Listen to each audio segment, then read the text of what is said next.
भटकते उनकी जान भी जाती है और उनके शव हमें आसपास के क्षेत्रों में दिखाई देने लगते हैं।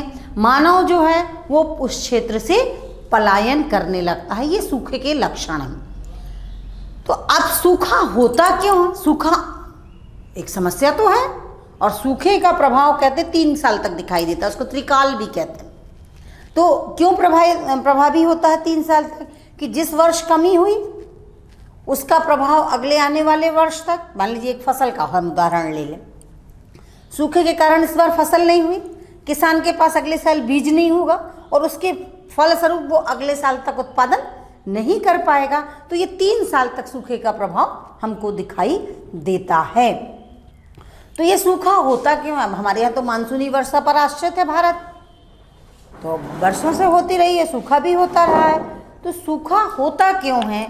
इसका कारण है मानव का पर्यावरण के साथ खिलवाड़। सबसे पहला कारण वर्षा का अनियमित होना तो सामान्य चीज़ थी, लेकिन वर्षा की बहुत ज़्यादा कमी हो जाने का एक कारण है उन भाप भरी हवाओं को रोकने के लिए हमारे वृक्षों का ना होना।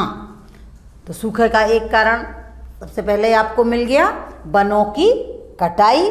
दूसरा कारण हो गया वृक्षारोपण का ना होना।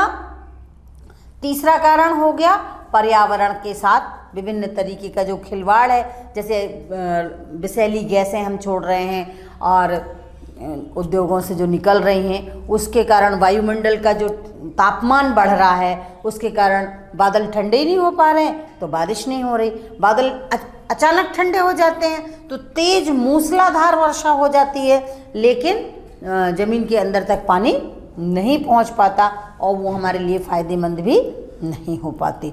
तो सूखा से बचने के लिए हमको क्या करना चाहिए? जो हमारे कारण हैं उन्हीं कारणों को हमको दूर करना चाहिए।